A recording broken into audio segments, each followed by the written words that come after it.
Hola y bienvenidos a todos los que nos escuchan en Radio Intensa. Hoy tenemos una historia que, la verdad, es de no creer. Imaginen esto, una mujer de mediados del siglo XX, con sus anteojos, su sonrisa dulce, la típica abuelita que te ofrecería un pastel recién hecho. La clase de persona que inspira confianza al instante, ¿verdad? Totalmente. Pero, ¿y si te digo que detrás de esa imagen se esconde, una historia muy oscura? Una historia de muertes muy, pero muy extrañas que parecían seguirla a donde quiera que fuera. Exacto. Hoy vamos a desentrañar la vida de Nancy II, a quien la prensa apodó Nanny la Venenosa o, más irónicamente, la Abuela Sonriente. Y vamos a explorar ese contraste brutal entre su apariencia y lo que realmente hacía cuando nadie la veía. Para empezar a entenderla, creo que lo mejor es irnos directo al final, al momento en que todo se derrumba. Estamos en Tulsa, Oklahoma, año 1954. La escena es una sala de interrogatorios, un sótano seguro, de esos sofocantes. Los policías están ya desesperados. Llevan horas interrogando a una sospechosa. Y la sospechosa es Nanny II, de 49 años. Pero lo increíble es su actitud. No está nerviosa, no está a la defensiva, Para nada. está sonriendo. Y no solo eso, está súper tranquila hojeando una revista, una de True Romance. Es que es surrealista. La acusan de asesinato y ella responde con cosas como veneno. Ay, por favor, ¿cómo se les ocurre si sus madres los oyeran decir esas cosas? Es una actuación, claro. Una actuación deliberada. Ella está usando el estereotipo de la abuela buena e inofensiva como un escudo. Está desarmando a los detectives. Totalmente. Los está volviendo locos con esa amabilidad y esas negaciones como si todo fuera un juego. Pero el juego se acaba. Hay un agente especial, un tal Page, un tipo rudo, que se harta. Se acerca, le arranca la revista de las manos y ahí Nanny cambia. Ahí se quiebra la fachada por un segundo. Sí, pierde toda la compostura y se desespera. Empieza a gritar, ¡dámela, dámela, dámela! Es una reacción desproporcionada. Es como si le hubieran quitado su droga. El agente Page, que era muy astuto, se da cuenta de que ahí hay algo. Y aquí la historia se pone todavía más rara. Page le ofrece un trato. Le dice, confiesa y te devuelvo tu revista. Y ella ¿Acepta? acepta. Pero lo que revela todo, la primera gran pista sobre su mente, es la razón que da. Exacto. No confiesa por remordimiento ni por la presión. Confiesa para recuperar su fantasía. La respuesta es escalofriante. Dice que su esposo no la dejaba ver su programa de televisión favorito y que le había prohibido leer sus revistas de romance. O sea, para ella, que le interrumpieran su mundo de fantasía era peor que, que la vida de una persona. Era una ofensa capital. Y para entender de dónde sale esa mentalidad, tenemos que retroceder mucho en el tiempo. Nos vamos a Blue Mountain, Alabama, 1905. ¿Cómo fue la infancia de Nancy Hazel? Fue exactamente lo opuesto a las historias que ella leía. Una vida durísima, una granja, sin lujos, trabajo en el campo desde que tenía 5 años. Y con una figura paterna muy complicada. Su padre, James, era un hombre violento, muy autoritario. Absolutamente controlador. Les prohibía a ella y a sus hermanas ir a bailes, maquillarse, socializar con chicos. Les robó cualquier tipo de adolescencia normal, ¿no? Claro. Y en ese ambiente tan opresivo, ella encuentra una única vía de escape. Las revistas de romance de su madre. Esas revistas se convierten en su única ventana a otro mundo. Un mundo de caballeros elegantes, de amor apasionado. Pero un mundo totalmente irreal. Completamente. Y eso crea un abismo gigante entre lo que ella sueña y su realidad, que era brutal. Y a todo este trauma psicológico se le suma un evento físico. A los 7 años, en un accidente de tren, se golpea muy fuerte la cabeza. Sí, y a partir de ahí empieza a sufrir dolores de cabeza crónicos, desmayos. Su carácter se vuelve más amargo, más volátil. Entonces siempre queda la duda, ¿no? ¿Qué fue lo que la convirtió en lo que fue? ¿El golpe en la cabeza o el abuso constante en su casa? Es la pregunta del millón. Pudo ser una combinación fatal de ambos factores. Quizá una predisposición, agravada por la lesión, que terminó de explotar en ese ambiente familiar tan tóxico. A los 16 años, por fin, parece que encuentra una salida. Se casa. Se casa con Charlie Braggs, un compañero de la fábrica donde trabajaba.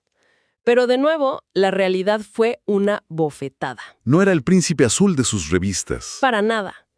Era alcohólico, le era infiel, y para colmo, la madre de Charlie se mudó con ellos y según Nanny, era una suegra de pesadilla que le hacía la vida imposible. La fantasía se le vino abajo casi de inmediato. Tienen 4 hijas, pero la vida es miserable. Y es en este primer matrimonio donde la cosa se pone realmente siniestra. Sí, porque de repente, 2 de sus 4 hijas mueren. ¿Y la causa oficial? Intoxicación alimentaria. Algo que hoy nos haría sospechar al instante, pero en esa época y en esa zona rural era creíble. ¡Qué terrible! Lo más escalofriante es que, poco después de la muerte de las niñas, la suegra, el otro gran obstáculo de Nanny, también muere. Murió mientras dormía. O sea que en su primer matrimonio ya hay 3 muertes muy convenientes a su alrededor. Exacto. Después de que su marido la abandona, ella vuelve a buscar el amor donde siempre lo había encontrado, en sus revistas. En los anuncios de corazones solitarios. Justamente. Y así conoce a Frank Harrelson, su segundo esposo. Un hombre muy apuesto en las fotos, pero que resulta ser otro alcohólico y además un criminal. Y durante este matrimonio ocurre una de las cosas más terribles. Su hija mayor, Melvina, la que sobrevivió, tiene 2 hijos. Y ambos nietos mueren, misteriosamente, mientras estaban al cuidado de Nanny. Hay una historia espantosa sobre eso, ¿no? Sí. Melvina contó que tuvo una pesadilla justo después de dar a luz a su primera bebé. En el sueño, veía a su propia madre clavándole un alfiler de sombrero en la cabecita de la recién nacida. Y lo peor es que no fue solo una pesadilla. No, otros familiares recordaron haber visto a Nanny jugando con un alfiler justo antes de que la bebé muriera. Pero a ver, ¿quién va a acusar a una abuela de algo tan monstruoso? Es impensable. Y meses después, su otro nieto también muere estando con ella. Y finalmente, en 1945, Nanny se cansa de Frank. Y lo envenena. Le pone raticida en su botella de whisky. Él muere y una vez más, nadie sospecha nada. Era un alcohólico, su muerte no sorprendió a nadie. Aquí el patrón ya está clarísimo, ¿verdad? El método, el motivo. Absolutamente. El arsénico se convierte en su firma. Es silencioso, sus síntomas se confunden con enfermedades comunes y en esa época era casi indetectable. Pasa de eliminar obstáculos a matar por pura conveniencia. Y después de Frank, la cosa se acelera. Llegan más maridos. Arlie Lanning, Richard Morton. Es que ya se vuelve casi un proceso industrial, ¿no? Con su tercer marido, Arlie, descubre una nueva obsesión que reemplaza a las revistas: la televisión. Los programas románticos de la tarde. Exacto. Pero Arlie también era alcohólico y para ella una vergüenza pública. Así que un día le sirve un café. Y Arlie muere.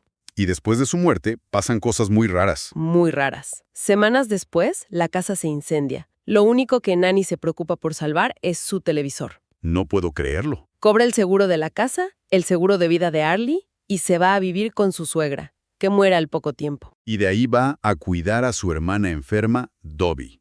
Y Dobby también muere.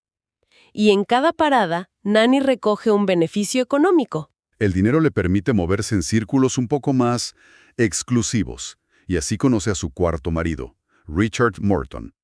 Pero Richard comete el error de engañarla. Y justo cuando Nanny está planeando cómo deshacerse de él, su propia madre Lulisa se muda con ellos. Y en lugar de posponer sus planes, Los adapta. En enero de 1953, le sirve a su propia madre el famoso pastel de ciruela pasa envenenado que había preparado para Richard. mató a su propia madre. Y 3 meses después, Richard corrió la misma suerte. A ver, es que a estas alturas ya es incomprensible. Hijas, nietos, maridos, suegras, su hermana, su madre. ¿Quedaba algo de humanidad en ella? Parece que no. Su mundo de fantasía se había comido por completo cualquier conexión real con otras personas. La gente no eran seres humanos, eran personajes en su guión. ¿Y si el personaje no cumplía su papel? Lo eliminaba. Sin más. Y así llegamos al quinto y último esposo, Samuel II. Y aquí la ironía es perfecta. Perfecta. Porque sobre el papel, Sam II era el nombre de sus sueños. Un pastor, no bebía, trabajador, estable económicamente. El caballero que siempre había buscado. Justo. Pero esa supuesta perfección fue su sentencia de muerte. Sam resultó ser, según Nanny, un hombre muy aburrido y controlador, pero cometió el peor pecado de todos. Se metió con su fantasía. Exacto.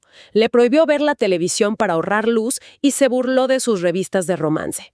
Las llamó basura. Le quitó su única vía de escape. El hombre que debía ser el protagonista de su historia se convirtió en el villano. Y eso, para Nanny, era imperdonable. Así que le prepara su famoso pastel. Sam enferma de gravedad. Lo hospitalizan. Y en el hospital, lejos de ella, se recupera por completo. El mismo día que le dan el alta, ella lo recibe con una comida de bienvenida. Horas después, Sam II está muerto. Pero esta vez algo fue diferente. Esta vez, el médico del hospital no se lo creyó. Le pareció imposible que un hombre que acababa de salir sano muriera de forma tan repentina. Y ordenó una autopsia. Ordenó una autopsia. Y el resultado fue demoledor. El cuerpo de Samuel II tenía suficiente arsénico para matar a varios caballos. Y así, finalmente, atraparon a la abuela sonriente. Y durante el arresto y el juicio, ella siguió con su actuación. Sonriendo a las cámaras, coqueteando con los periodistas, mantuvo el personaje hasta el final. La condenaron a cadena perpetua y murió en prisión en 1965, sin dejar de leer sus amadas revistas de romance. Es que al final su legado es ese, ¿no? Ella destrozó por completo la idea de la abuela cariñosa. Su arma no era una pistola o un cuchillo. Su arma era la domesticidad, el café, los guisos y sobre todo ese infame pastel de ciruela pasa. Usó la confianza que inspira esa imagen como su camuflaje perfecto. Era invisible a plena vista. Lo que nos deja, para cerrar, con una pregunta bastante inquietante. Ciertamente. Y es, ¿qué era más tóxico al final? ¿El arsénico que ponía en sus pasteles? ¿O esa versión idealizada y venenosa del amor que consumía en sus revistas? Una fantasía por la que, ¿está claro?, estuvo dispuesta a matar una y otra vez. Muchísimas gracias a toda la audiencia de Radio Intensa por habernos acompañado en este análisis. No olviden suscribirse, dar me gusta y dejarnos sus comentarios. Gracias por escuchar.